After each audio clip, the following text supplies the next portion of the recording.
मेरे सभी प्रिय भाइयों को नमस्कार। चलिए देखते हैं आज राजस्थान भूगोल का पार्ट 2, वन्य जीव और वन्य जीव संरक्षण और अभ्यारण्य सभी प्रतियोगी परीक्षाओं के लिए बहुत ही इम्पोर्टेंट है। चलिए देखते हैं आज का मोटिवेशन। कभी हारने का इरादा हो तो उन लोगों को याद कर लेना जिन्होंने कहा था तुमसे नहीं होगा, जिन्होंने कहा था तुमसे नहीं होगा। चलिए देखते हैं आज का अभ्यारण्य के महत्वपूर्ण। राष्ट्रीय पार्क रणथंभौर राष्ट्रीय पार्क। रणथंभौर राष्ट्रीय पार्क कहाँ स्थित है? जिला सवाई माधोपुर में। इसको अभ्यारण्य का दर्जा दिया गया था 1954 को। रणथंभौर राष्ट्रीय पार्क है, इसको अभ्यारण्य का दर्जा कब दिया गया? 1954 को। टाइगर मैन ऑफ इंडिया किसे कहते हैं? कैलाश सांकला को। Tiger man of India Kailash सांकला, जो कहाँ के निवासी थे? जोधपुर के निवासी थे। कहाँ के थे? जोधपुर के। कैलाश सांकला कहाँ के निवासी थे? जोधपुर के। पद्मश्री, राजस्थान रत्न पुरस्कार, बुक द टाइगर्स, ये सारे अवार्ड कैलाश सांकला को दिए गए थे। रणथंभौर बाघ परियोजना के जनक थे फतेह सिंह राठौड़। रणथंभौर जब बाघ परियोजना बनी थी तो उसके जनक कौन थे? फतेह सिंह राठौड़। राजस्थान का प्रथम राष्ट्रीय पार्क व राज्य की प्रथम बाघ संरक्षण परियोजना। राज्य की प्रथम बाघ परियोजना कौन सी थी? रणथंभौर राष्ट्रीय उद्यान, जहाँ बाघों का संरक्षण के लिए प्रथम राष्ट्रीय बाघ परियोजना बनाई गई थी। चलिए देखते हैं आगे। रणथंभौर राष्ट्रीय उद्यान के उत्तर में बनास और दक्षिण में चंबल नदी है। यहाँ त्रिनेत्र गणेश जी का मंदिर स्थित है, जो रणथंभौर के दुर्ग में स्थित है। टाइगर रिजर्व प्रोजेक्ट में शामिल किया गया था 1973 में। राजस्थान का प्रथम टाइगर रिजर्व प्रोजेक्ट था जो 1973 में था। 1 अप्रैल 1973 को शामिल किया गया। राष्ट्रीय पार्क का दर्जा कब दिया गया? 1980 को। रणथंभौर राष्ट्रीय उद्यान कब बनाया गया था? 1980 को। विश्व बैंक के सहयोग से 1994 में इको डेवलपमेंट प्रोग्राम चालू किया गया था। रणथंभौर राष्ट्रीय उद्यान है, इसमें इको डेवलपमेंट प्रोजेक्ट था, वो विश्व बैंक के सहयोग से किया गया था। कब गया? 1994 में। इसे राष्ट्रीय पार्क का दर्जा दिया गया था 1980 में। और टाइगर प्रोजेक्ट चालू हुआ था 1 अप्रैल 1973 में। चलिए देखते हैं आगे। केवलादेव घना पक्षी विहार। केवलादेव घना पक्षी विहार कहाँ स्थित है? भरतपुर जिले में। इसे पक्षियों का स्वर्ग कहा जाता है। केवलादेव में भारत में सर्वाधिक पक्षी पाए जाते हैं, वो है साइबेरियन क्रेन, इसलिए इन्हें पक्षियों का स्वर्ग कहा जाता है। यह पक्षियों का सबसे बड़ा प्राकृतिक प्रजनन केंद्र है। राष्ट्रीय पार्क का दर्जा दिया गया था 1981 में। इस केवलादेव घना पक्षी विहार को यूनेस्को की विश्व धरोहर सूची में शामिल किया गया था 1985 में। राजस्थान की एकमात्र ऐसा अभ्यारण्य है जिसको यूनेस्को की विश्व धरोहर सूची में शामिल किया गया था 1985 में। यह राजस्थान का दूसरा नेशनल पार्क है। केवलादेव राष्ट्रीय उद्यान है, वो राजस्थान का दूसरा नेशनल पार्क है। प्रथम था वो था रणथंभौर। इसे 1981 में राष्ट्रीय पार्क का दर्जा दिया गया था। और रणथंभौर को दिया गया था 1980 में। रणथंभौर को दिया गया था 1980 में। चलिए देखते हैं आगे। रामसर साइट, आर्द्र भूमि। राजस्थान में 2 रामसर साइट है, एक है केवलादेव और एक सांबर झील। सांबर झील, 2 राजस्थान में रामसर साइट है। राजस्थान की एकमात्र मॉन्ट्रेक्स रिकॉर्ड साइट है। गंभीर वो बाणगंगा नदी के संगम पर है। यह केवलादेव राष्ट्रीय उद्यान है, वो भरतपुर जिले में गंभीरी और बाणगंगा नदी के संगम पर बना हुआ है। केवलादेव राष्ट्रीय उद्यान में पानी कौन से बांध से आता है? अजान बांध से पानी प्राप्त होता है। विशेषज्ञ, केवलादेव राष्ट्रीय उद्यान में विशेषज्ञ थे डॉक्टर सलीम अली, जिन्हें बर्ड मैन ऑफ इंडिया कहा जाता है। बर्ड मैन ऑफ इंडिया किसे कहते हैं? डॉक्टर सलीम अली को। जहाँ केवलादेव राष्ट्रीय उद्यान में इनकी कार्यस्थली रही थी। चलिए देखते हैं आगे। Mukundra hills national park. Mukundra hills national park जिले कोटा, झालावाड़, चित्तौड़गढ़, बूंदी 4 जिलों में फैला हुआ है। इसे राष्ट्रीय पार्क का दर्जा दिया गया था 9 जनवरी 2012 को। मुकुंद्रा हिल्स को राष्ट्रीय पार्क का दर्जा दिया गया था।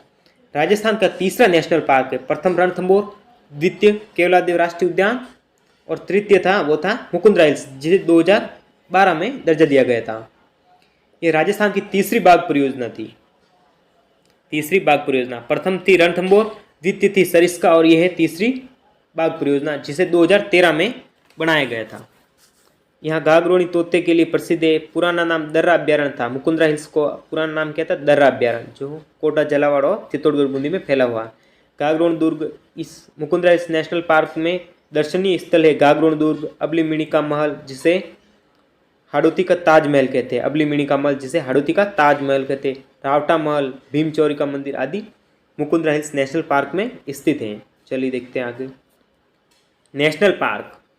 राजस्थान में प्रथम नेशनल पार्क रणथंभौर जो 1980 में बनाया गया था, केवलादेव जो 1981 में बनाया गया था, और मुकुंदरा हिल्स नेशनल पार्क 2012 में बनाया था। 9 जनवरी 2012 को बनाया गया था। बहुत ही इंपॉर्टेंट है, क्रम पूछे। रणथंभौर 1980, केवलादेव 1981, मुकुंदरा हिल्स 2012। अब नेशनल पार्क के क्षेत्रफल, 3 नेशनल पार्क है। रणथंभौर का 282 वर्ग किलोमीटर है, मुकुंदरा हिल्स का 199 वर्ग किलोमीटर है, और तीसरा केवलादेव का 29 वर्ग किलोमीटर है। क्षेत्रफल की दृष्टि से सबसे बड़ा नेशनल पार्क है रणथंभौर, द्वितीय है मुकुंदरा हिल्स और तृतीय है केवलादेव। एग्जाम में पूछा जा सकता है कि क्रम से जमाएं, छोटे से बड़े या बड़े से छोटे, रणथंभौर, मुकुंदरा हिल्स और केवलादेव। चलिए देखते हैं आगे। राष्ट्रीय मरु उद्यान। राष्ट्रीय मरु उद्यान है जो राजस्थान का सबसे बड़ा पार्क है, अभ्यारण्य है, जो जैसलमेर और बाड़मेर जिले में फैला हुआ है। यहाँ गोडाउन या ग्रेट इंडियन बस्टर्ड की शरण स्थली है। गोडाउन को ग्रेट इंडियन बस्टर्ड कहते हैं, इसकी शरण स्थली है। क्षेत्रफल की दृष्टि से सबसे बड़ा अभ्यारण्य है, 3162 वर्ग किलोमीटर इसका क्षेत्रफल है। इस अभ्यारण्य में आकलवुड फॉसिल पार्क स्थित है, जो कहाँ है? जैसलमेर। एग्जाम में पूछा था कि आकलवुड फॉसिल पार्क किस नेशनल पार्क में है? राष्ट्रीय मरु उद्यान में, जो किस जिले में स्थित है? जैसलमेर में। प्राकृतिक वनस्पति या पीवड़ा, सांप, ग्रेट इंडियन बस्टर्ड जिसे गोडाउन कहते हैं, ये आदि यहाँ मिलते हैं। इस अभ्यारण्य में लाठी सीरीज पाई जाती है, जो मोहनगढ़ से पोखरण के मध्य है। ये बहुत ही इंपॉर्टेंट है कि लाठी सीरीज किस अभ्यारण्य में पाई जाती है? राष्ट्रीय मरु उद्यान में, जो कहाँ से कहाँ तक है? मोहनगढ़ से पोखरण तक। चलिए देखते हैं आगे। अब सरिस्का अभ्यारण्य राजस्थान की दूसरी बाघ परियोजना थी ये, जिसे 1977-78 में बनाया था। सरिस्का अभ्यारण्य कहाँ स्थित है? अलवर जिले में। कहाँ स्थित है? अलवर जिले में, जो राजस्थान की दूसरी बाघ परियोजना 1977-78 में। ऑपरेशन टाइगर रिंडोकेशन के तहत रणथंभौर से बाघों का पुनर्वास किया गया था। सरिस्का में बाघ कहाँ से लाए थे? रणथंभौर से सरिस्का में बाघ लाए थे। अब हरे कबूतरों व जंगली सूअरों के लिए प्रसिद्ध है। सरिस्का अभ्यारण्य में हरे कबूतर और जंगली सूअर बहुत पाए जाते हैं। 2013 में विभाजित करके सरिस्का बनाया गया था, 2013 में। चलिए देखते आगे। ताल चापर अभ्यारण्य। ताल चापर अभ्यारण्य किस जिले में स्थित है? राजस्थान के चुरू जिले में स्थित है। यह शेखावाटी का एकमात्र अभ्यारण्य है। राजस्थान में शेखावाटी क्षेत्र है जहाँ एक ही अभ्यारण्य पाया जाता है, वो है ताल चापर। ताल चापर कहाँ? चुरू में। ताल चापर झील है, वो भी चुरू में है, जो कृष्ण मृगों के लिए प्रसिद्ध है। यहाँ मेथा घास पाई जाती है, जिसका वैज्ञानिक नाम है मोचिया साइप्रस रोंडन। मेथा घास पाई जाती है। गंगा सिंह ने उदोला व भैंसाला तालाब बनाए थे। ताल चापर में 2 तालाब स्थित है, जिसका निर्माण गंगा सिंह ने करवाया था, उदोलाव और भैंसोलाव। चलिए देखते हैं आगे। इसके निकट गुरु द्रोणाचार्य का आश्रय स्थल है।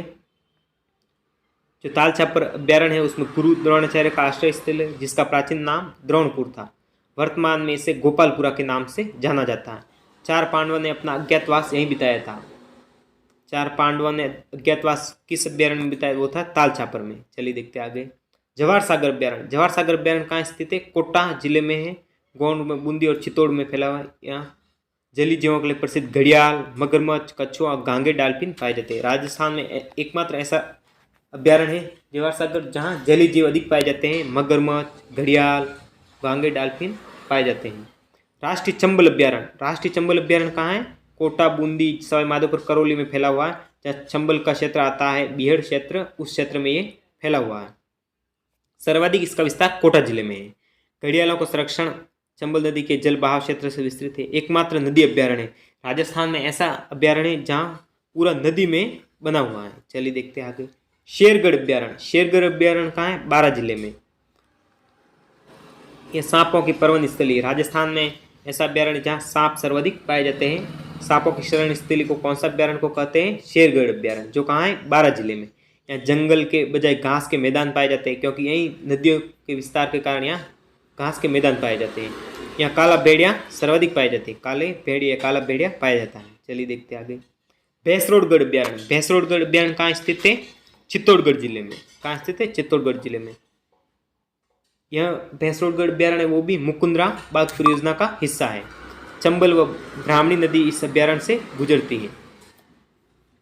भैंसरोडगढ़ अभ्यारण्य है। यहाँ भैंसरोडगढ़ में एक किला भी स्थित है भैंसरोडगढ़, जिसका निर्माण व्यापारी भैंसा शाह ने करवाया था, जो चंबल और बामनी नदी के संगम पर है। यह राणा प्रताप सागर के डूबे क्षेत्र, बैक वाटर, जल भराव क्षमता से कारण जलीय जीव की प्रधानता है। राजस्थान में जलीय जीव भी यहाँ पाए जाते हैं। चलिए देखते हैं आगे। बस्सी अभ्यारण्य। बस्सी अभ्यारण्य कहाँ? चित्तौड़ में। यह अरावली व विंध्याचल पर्वतमालाओं के मध्य है।